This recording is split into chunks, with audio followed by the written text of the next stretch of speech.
Thanks for joining us on America Tonight. I'm Joey Chen. We have often looked at crime and punishment on this program with an eye to the victims and those who face prosecution. There are also hidden victims, though, those that the justice system didn't intend to punish but who suffer anyway. Consider that nearly a third of the people in prison in this country are women, and most of them are mothers. Tonight we consider what happens to the kids when their mothers go to prison. Here's America Tonight's Sheila McVicker. More than 1 million women in the U.S. are serving time. Like Arlene, many are victims of domestic abuse. More than 2.5 million children have an incarcerated parent. 8 million have a parent under correctional supervision. Children are the invisible victims of criminal justice. You'd be surprised the amount of individuals that I speak with who say either, I never thought of that population, to those that say, well, the parent made a decision, it's their fault. They have some, it's their fault that their child is now dealing with this particular issue or challenge. So you started this in your basement? I did. Sharon Content is the founder of Children of Promise NYC. This was exactly what I envisioned. A unique nonprofit organization dedicated to helping children deal with the trauma of having a parent in prison. No one thinks that, 62% of the women in state prison and 58% of the women in federal prison have a child under the age of 18. And the child wears that burden. You've lost your mom, but then you're not able to receive the support and sympathy and understanding from society. Children of Promise NYC runs an after-school program aimed at providing an emotionally safe space and therapy, lots of therapy, for the children of incarcerated moms and dads to help them handle their confusion and anger. Who are you? It takes a long time to learn what we're feeling. We don't always know. As adults, it can even be hard to understand what we feel, right? Armani, what would you do? What's your reaction? I'll throw a lot of temper tantrums. Temper tantrums? It's like, yeah. Yep, yes you would. Where would you throw them? I'll throw them like in class because I just want to know a lot about my mother.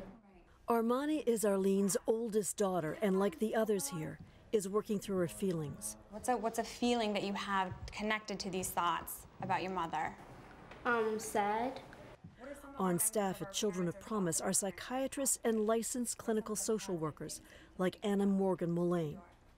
They lead the children to share their emotions with each other, and on this day, with America Tonight. Matthew, you're nodding. Yeah. What would happen? What was your action that would happen? I remember I would be in class, and I just got up and like anybody say anything to me, I just blacked out and just started attacking them. I used to fight a lot, not knowing like there was a way to get over it. I was just, like Matthew said, I was just black out. After I go crazy, I don't remember a thing, what happened. I don't know how I ended up like 16 yards away. Makai? In school for career day, my mom, I wanted her to come, but then she couldn't because she was in jail. Everybody asked me why didn't I have a parent, and I said they live in Orlando. People talk about my parents. Listen how this 8-year-old processed his mom's absence. I brought a weapon to school because I thought if I did what my mom did, then I'll be able to be with her.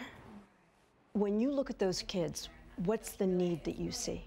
I'm 8 years old and I'm just really pissed off that I don't have my mom. And the only way that I can express this anger is to lash out.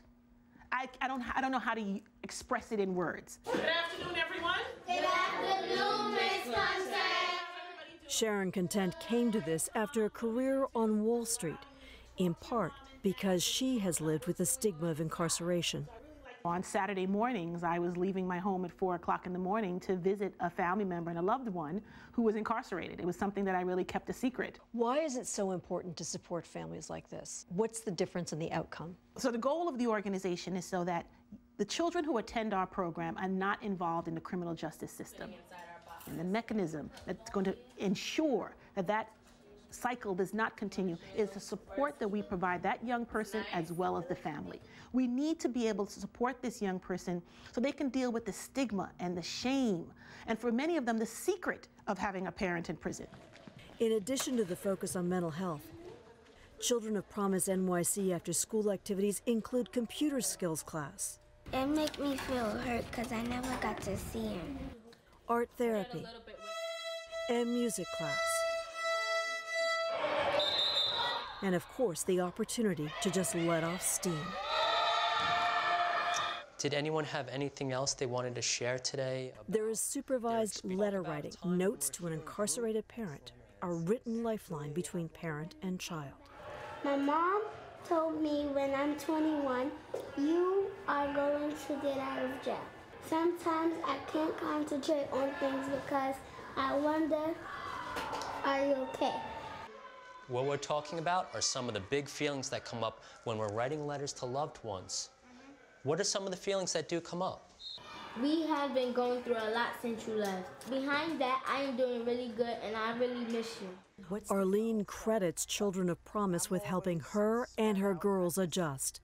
She's determined to help other women dealing with prison trauma of their own, encouraging them to stay positive and to communicate with their kids on a daily basis. Sheila McVicker, Al Jazeera, Brooklyn.